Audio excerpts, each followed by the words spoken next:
Hi everyone, Sawubona, Unjani. I do still remember a little bit of my Zulu that I used to speak to the people in the area that I grew up in. As you would know, if you're South African, obviously, Zulu is spoken in certain areas, and then you have other languages that are spoken in the other areas. So I learned to speak Zulu a little bit and Sotho, or was it North Sotho? Anyway, one of the two. So I can still remember the very basics of those, even though it's been more than 16 years that I've actually had to speak that language. So how are you all? It's nice to see you again. And today is already day 8 of the live streams. It is just flying past, and so is life. Every morning I wake up, I'm like, oh, another day has passed, and it's like, oh, I still wanted to do so many things, but then I'm like, oh, and it's another day. I can't wait to get started and get everything that I want to do for the day done. So it's almost like a hamster on a wheel sometimes. However, I am enjoying this wheel that I'm on. So I'm enjoying bringing this live stream to you every day and learning so much more from you guys as well. All the messages that I've been receiving, it's just been fabulous. So today I'm going to tell you a little bit more about the most adventurous thing that I have done. Now, when I sat down to think about what I'm going to tell you, I was like, oh, how do you define adventurous? Like, what's included in adventurous? Is it only adrenaline-based activities, or could it be something that's sort of regarded as out of the ordinary as well? Because obviously there will be different answers for that. But I'm just going to try and stick to adventurous things and a few out of the ordinary things, or things that most people probably wouldn't be doing. So the first one that I want to share with you is my bungee and or bridge swing that I did. So I did bungee jumping at the Victoria Falls in Zimbabwe and loved the Victoria Falls. The bungee aspect of it was a bit, of course I was a little bit nervous before I went down, or a lot nervous. But I think the problem for me with the bungee jump was that as soon as I jumped off and you get to the bottom part and the rope sort of stretches and it slings you back, that sling aspect and you being tied to your feet, obviously hanging head down, gave me a massive headache, like a migraine really, because of that force that it pulls you away, and so all the blood that suddenly just gets whoop into your head. So that was not so nice, because then I had this pounding headache for the rest of the jump that I went up and down, and I couldn't really enjoy what I was doing. But apart from that, yeah, it was a cool thing. And then they take you down and put you on a little boat that they try and get you to the side with, because of course you're doing this over the big mighty Zambezi River.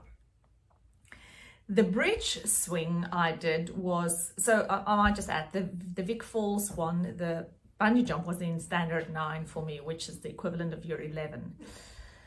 The Vic Falls, the Groot's River bridge swing was when I was around somewhere at university days, my early university days. And as I said, yeah, I did that at the Groot's River, and that was better, much better than the bungee, because I didn't have that sudden blood flow that goes to my head, which is rather painful. So the bridge swing was cool, and I could more appreciate and enjoy it. Yes, it's still a freaking scary kind of experience, and you've got all the adrenaline rush happening. But you know what? That's what you do it for. It's to get that feeling of, woo! And then once you get down, you have this relief and like, oh yeah, I did it. I managed to conquer my fear of jumping off this very high thing. And yeah, it's sort of, once you take that step of going over the edge, you have to do a mind over matter, because everything in your brain, in your body tells you that you cannot step off because you're going to fall off. And it's like, oh, well, what can you do? And then as soon as you step off, again, you just got to keep mind over matter. No, I didn't actually scream anything. I know they say you can scream Geronimo or whatever. It's like, for me, I'm not the kind of person that starts screaming when I have a thrill ride. You know, similar to all these other thrill rides that you can do at the theme parks. One I really don't enjoy is the boat one that goes, because that just makes me nauseous. Then another adventurous thing that I did, which was probably, I'd have to say, my favorite, was the whitewater rafting that I did on the mighty Zambezi River in Zimbabwe, which was the same holiday actually than what I did the bungee jumping in. And that was such an incredible experience. I'm so glad that my dad bought the video afterwards, because they make this whole long video. It's a big trip for those who haven't done it yet. It's like half a day or 6 hours or something. It's a long time, and it's one of the most thrill riding, shall I call it, whitewater rafting experiences in the world. I'm pretty sure it's quite something. It's not a very easy going river, and so they give you quite a bit of training before you actually go down. I don't know if they still do it, to be honest. They might, but anyway, I did this twice, quite frankly, and so much enjoyed it. And I was also at school when I did it. But the difference between the whitewater rafting experience and, say, the bungee jumping or the bridge swing is that the whitewater rafting is such a long, protracted, shall I say, event. And so you are nervous for about 6 hours non-stop. Whereas with the bungee, you're nervous, you do it and it's done. You know, it's like half an hour over and done with, or the actual really scary part is only the part where you jump off. Whereas the the whitewater rafting, you are pretty nervous most of it, because you don't know what's going to be around the corner as you go down with a dinghy, and you're in a team on the boat with your life vests on and your helmets. Mind you, the first time we went, we didn't have all the protective gear similar or as we had the second time I went a few years later. So yes, it was very, very scary. And after I finished that whitewater rafting, well, not only me, everybody, all of us, we were dead tired. Then another thing that I did, but this was sort of ongoing through my, shall I say, school years. We had a farm, which is like a nature reserve type farm, not a farm where you have crops and cattle and things. This is like, we were part of a bigger group of people who all owned a piece of land within a nature reserve. And that was on the Elephants River. That was the border. And our farm was on the river. It was so beautiful. We used to swim inside the river, or in the river, as you do, because you don't swim out of the river, do you? But the thing is, it's a mighty river, and sometimes it's more floody or has more floodwaters come down than other times. But the danger is not necessarily in all the floodwaters that come down. The danger is below the surface most of the time, because there are many crocodiles and hippopotamus. But you learn to see where they are. You learn to look out for them, to know where crocodiles would hide or live or stay during the day and during the night, and similar for hippos. You know that hippos are in the water 90% of the time during the day, and at night time, sort of with sunset, that's when they go out of the water and they start looking for food, because they graze on grass and plants, basically. And the danger with hippos, I don't know if you know, but hippos are actually, I think, the animal that's killed most people in the world, pretty much. Not crocodiles, or more than crocodiles. I'll have to check the facts precisely, but they're more dangerous than crocodiles because they kill more people. Because what happens is people get caught between the water and where the hippo is, if the hippo goes out of the water to go and graze.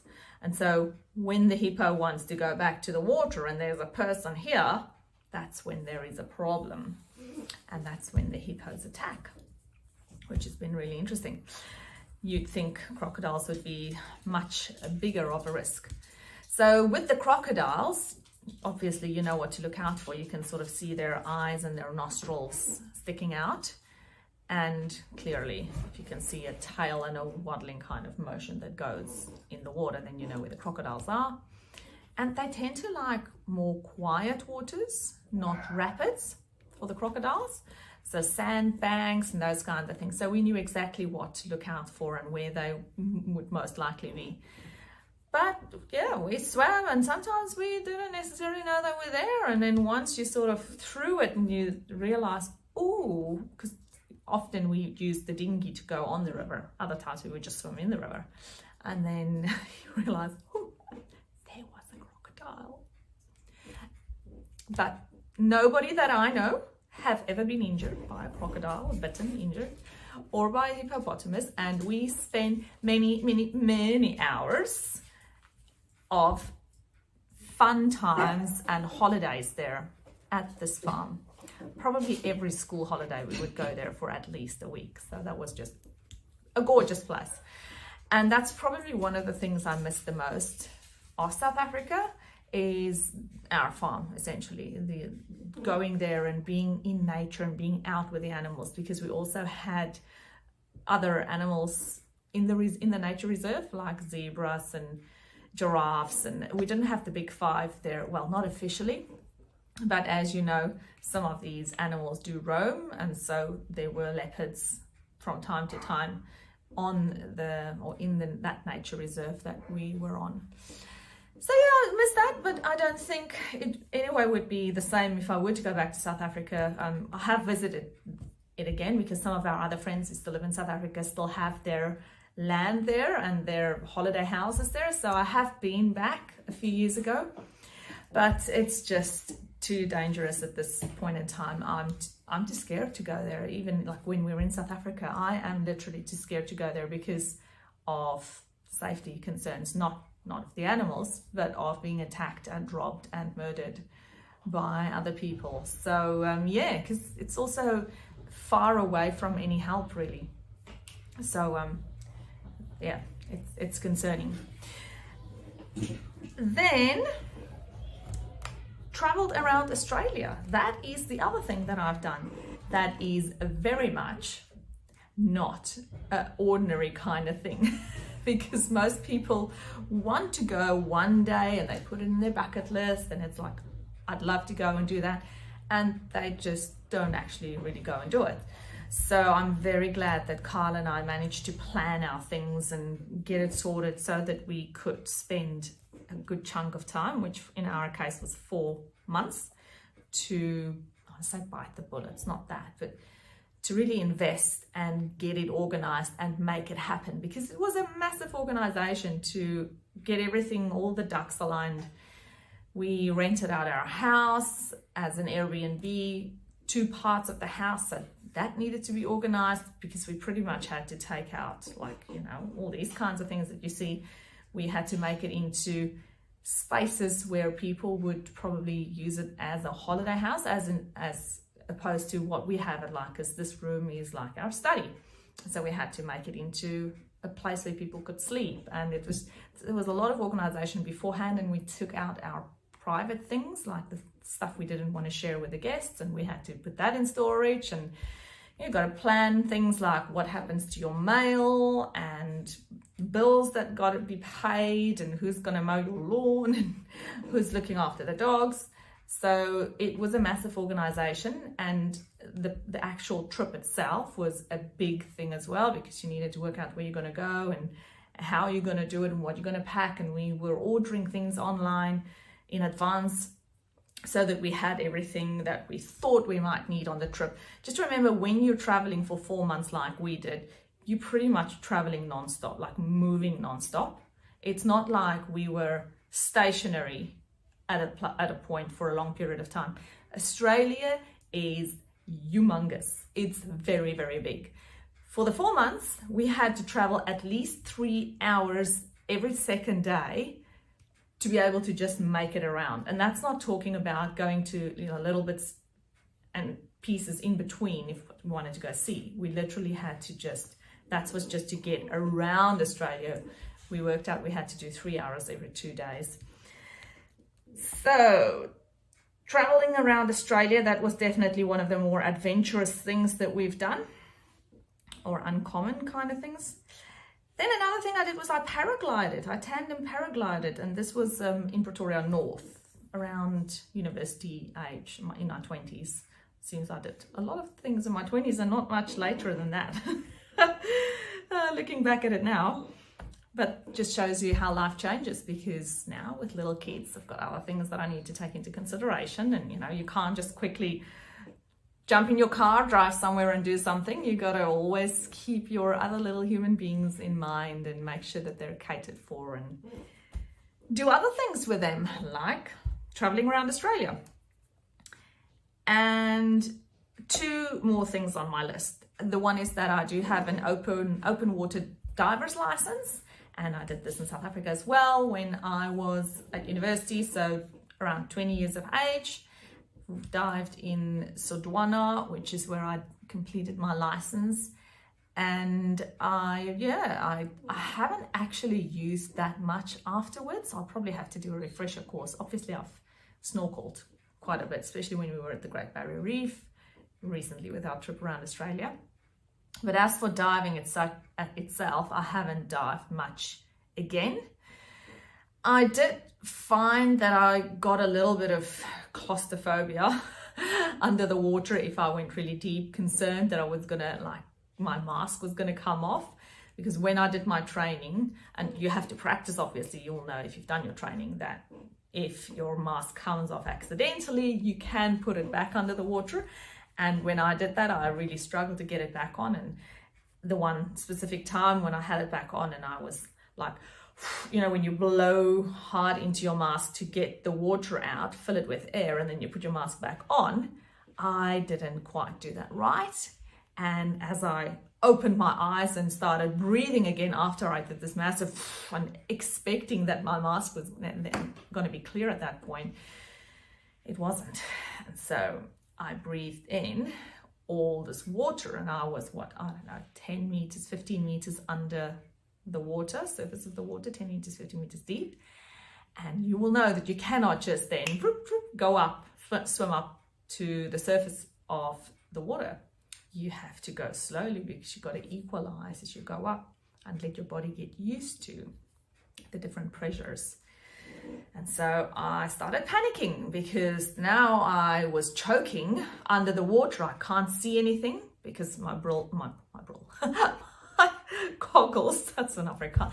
Typical example of what happens if you're South African Afrikaans speaking, living in Australia for 16 years, and you start using Afrikaans words in the middle of an English sentence and almost don't realize it. And it's like, oh, wait a minute, that word doesn't really fit into that sentence properly.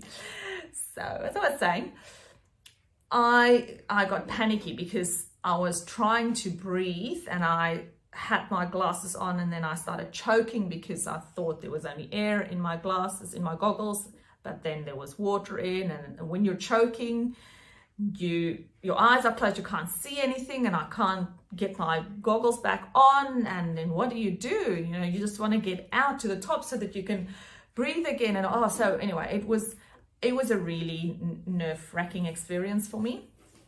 So that's something that I keep in the back of my mind, unfortunately, and we'll have to really get over that one again if I would want to dive. I'd probably want to dive again at some point in the future. Bucket list maybe. And the last thing, I think that's quite an adventurous thing to do in a way, or a less common thing to do for a lot of people in the world, is I moved countries. So yes, as you can see, I now live in Australia, and I think that takes quite a bit of guts for somebody to move to another country. It is not by any means an easy thing to just do. It takes guts, it takes planning, it takes perseverance, and I'm so glad that I stuck through it, because getting to Australia and now having experienced for a number of years what it feels like to live in a country where you don't actually have to stress about the same things, the primary things that you have in life that you stress about in South Africa, makes for such a difference in the quality of life.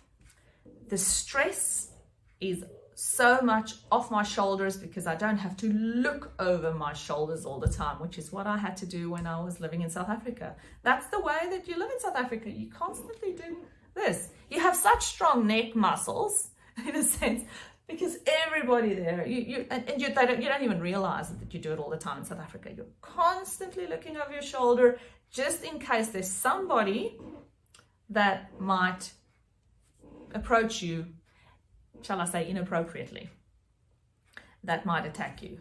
And you know, when you're driving in your car, it's like looking for a blind spot but you're not looking for a blind spot, you're actually looking to see, once you're going to stop at the traffic light, whether there's somebody approaching your car that wants to smash your window and either shoot you or take your car from you. Smash and grab, or just grab your handbag, whatever it might be. So you're constantly looking over your shoulders. I find myself still actually doing that a little bit here in Australia, not because of Australia, but just because that was so traumatic to me in South Africa, having to go through those things, that I actually still get nightmares when I sleep sometimes. Here, every 3 or so weeks, I find myself waking up with like heart palpitations because I had a nightmare dreaming that somebody is trying to murder me, and I'm in South Africa. So yes, I'm so thankful that I'm here now and I don't have to live with that constant fear of my or my family's safety. And so moving to another country is quite an adventurous, in my view, thing to do, because you've got to have guts and determination and perseverance to follow through with that action. And I'm so glad I did. Okay, thanks so much for listening to my adventurous things that I've done in my life. 1, 2, 3, 4, 5, 6, 7, 8 things. What have you done in your life that's been sort of out of the ordinary or adventurous, like an adrenaline kind of activity, or something that required you to take a bit of guts to do, and that you obviously or hopefully enjoyed afterwards? Hit me up in the comments below and I'd love to read them. Maybe there's something there that you will inspire me to do and I can add it onto my bucket list, because I am actually ticking off my bucket list as I'm going.